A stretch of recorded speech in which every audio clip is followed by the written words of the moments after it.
The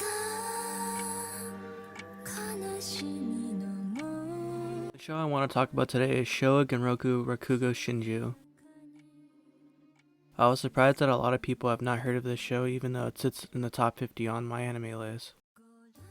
It's a show with flaws but can still be called a masterpiece in my eyes. It might not be for others, but whatever, I'll still try and convey my thoughts on it as a whole.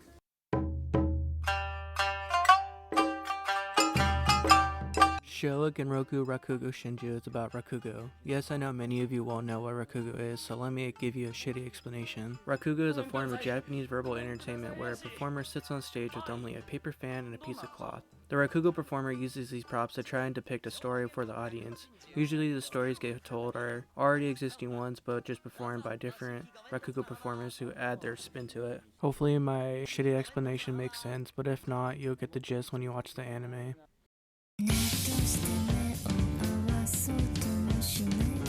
Alright, the plot. The name that I don't want to pronounce anymore because it's long as fuck starts out by focusing on a ex-convict who is inspired to do Rakugo because during his incarceration he saw this dude perform, which resulted in him wanting to be his apprentice. It actually happens by all surprise, even though Yakumo has never accepted anyone, but for some reason the ex-convict catches his eye. He takes the ex-convict and gives him the name Yotaro, which means fool. The now named Yotaro begins his training, but sucks dick whenever he performs. He begins to get better with the help of Konatsu, who has been in the care of this dude since her father, Sokoroku, who was also a well-known Rakugo performer, passed away. After some time, Yotaro ends up performing with his gang boss in the crowd because he wants to prove him wrong. He impresses the crowd with his performance and catches Konatsu and Yakumo's eye because it reminded them of Sokoroku. This is where the story began to intrigue me because it did a Tarantino type move where it goes back into the past to show you Yakumo and Sokoroku's life. This is when the meat of the story comes through and where I was deeply interested in it.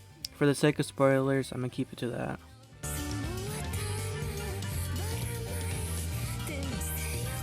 Yakumo seems like a boomer at first who can't get out of his past since he treats Konatsu like shit, but you end up liking him while seeing his past. You learn about why he is who he is. You want to put all the puzzle pieces together and figure out why he chose to do certain things in the story. Yotaro, as mentioned before, is an ex-convict who is cool and understanding. He's passionate about Rakugo and does what he thinks is right. I don't know. You'll see him later, so it doesn't matter. Konatsu at first seemed like a bitch to me, but I ended up liking her more and more, especially after knowing everything about her father, Sukoroku.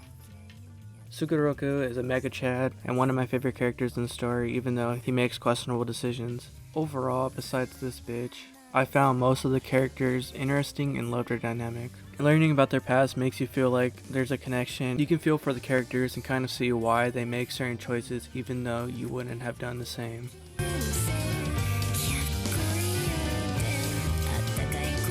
The art and animation went well with the storytelling and set the tone for certain events. With each story told, you could see the work put in by the creators. You could see the emotion of every character and the way the crowd interacts with them with every frame. Usually in anime, you really see a done out scene to make it look beautiful, but in Showa Genroku, the simplistic style that they went with came together well. Even the sound of the music added depth to the scenes. Not gonna lie, I wouldn't have known if something was good or bad during the anime, specifically with the Rakugo performances. For example, it's easy to tell that a character is stronger in a shonen, or if a couple is vibing together in a romance because you've seen it many times. But with Rakugo, I didn't know at all, so when you hear or see the changes in tone of the anime, you realize that this dude is getting good. If these elements weren't implemented, I'd say it would have been boring as hell.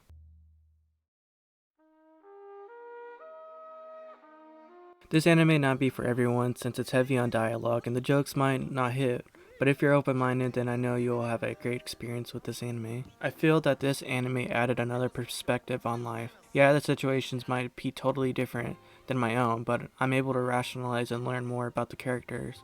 I'm able to see the tools they use to move forward and make more out of that experience. Yeah, life will be sad and cruel, but moving forward is the only way to live a decent life. That's what I saw out of it. I don't know, I'm massive at explaining. Just give it a shot. At least watch 3 episodes. That's usually my role when I get into a new series. Anyway, I hope whoever discovers this channel enjoys the video. I've been wanting to try this and see if I could review and recommend a random anime to some people. Hopefully y'all like the show, and if not, just tell me that it's shit, I don't care. We all have different tastes, so I'm not concerned about that. But yeah, in the future I want to try and create videos on whatever comes to mind, so hopefully you subscribe and like the video. If anyone finds this channel, I'm open to video ideas as well. Okay, I'm done with the long tangent. Peace.